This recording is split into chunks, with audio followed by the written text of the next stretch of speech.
Mr. President, here we are again. Another unnecessary crisis. A proposal that maintains the status quo. Very little time to read and evaluate the bill. In fact, we still don't have a final version of the text. No time to explain it to our constituents. This is Washington at its worst.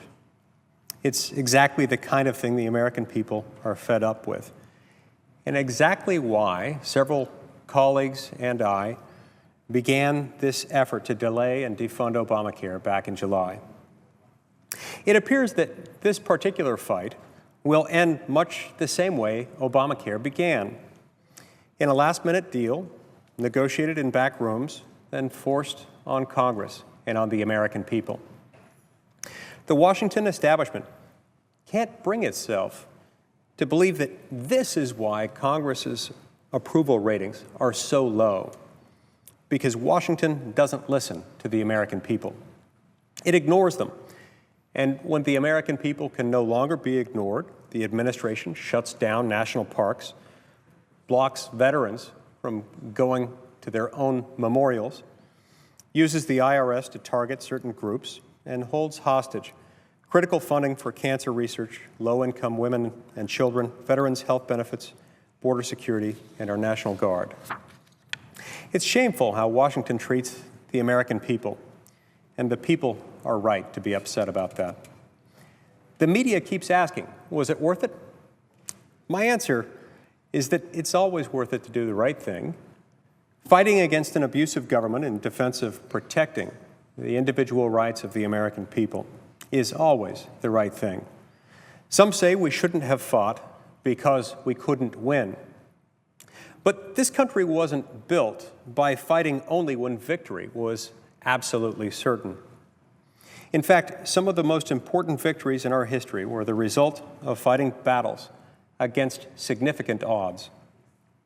And even if victory seemed difficult or seemed impossible, that wouldn't excuse me or anyone else from doing the right thing. Avoiding difficult battles, after all, is how we end up in this kind of mess. A government with $17 trillion in debt that we add to it at a rate close to $1 trillion a year, out of control spending, a broken entitlement system, a tax code that no one understands, all because Washington is willing to act only when there is guaranteed political gain. When the avoidance of political risk becomes our dominant motivation, only the Washington establishment wins, and the American people lose.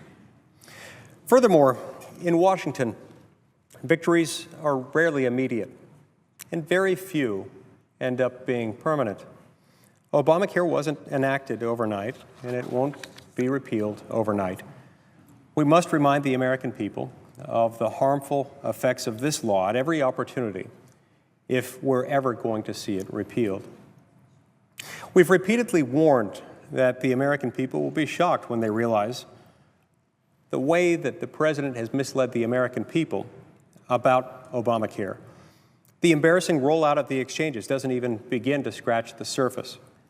Every day brings a new story of a family whose deductible has doubled, or a married couple that can't keep the plan they have, or a business that can no longer provide health insurance for its employees, or workers who are seeing their hours cut or losing their jobs altogether. The realization that the administration has either been dishonest or incompetent, or perhaps a combination of both, is just starting to dawn on the American people. Even the president's friends in the media are watching this slow-rolling train wreck and are demanding the president do something to stop it. The Chicago Tribune, the president's own hometown newspaper, puts it this way, quote, "Last spring, President Barack Obama said there will be, glitches and bumps in the rollout of the new system. But what we're seeing now is no glitch or bump. There is a growing mountain of evidence that Obamacare has fundamental problems in design and implementation." The Tribune goes on to say, we encouraged a one-year delay in the law. We recognize that's not going to happen. Obamacare is here. It's time, though, for the Obama administration to level with Americans about what's happening here. It's time to stop blaming Republicans and start talking about what needs to change, close quote. So it's interesting to see that the Chicago Tribune, the president's own hometown paper, is calling to a significant degree for exactly what I've been calling for since July, for a one-year halt, a one-year delay, a one-year timeout, to protect the American people from the harmful effects of this law, a law that the president himself has acknowledged isn't ready for prime time, a law that the president himself has indicated he's not willing to follow as it was written. Incidentally, this, again, was exactly what we were arguing for all the way back in July, and it now appears that the president's hometown paper was with us.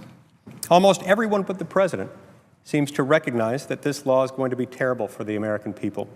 It's costing jobs, it's hurting families, it's making people's health care situation worse, and it won't solve the problems in our broken health care system.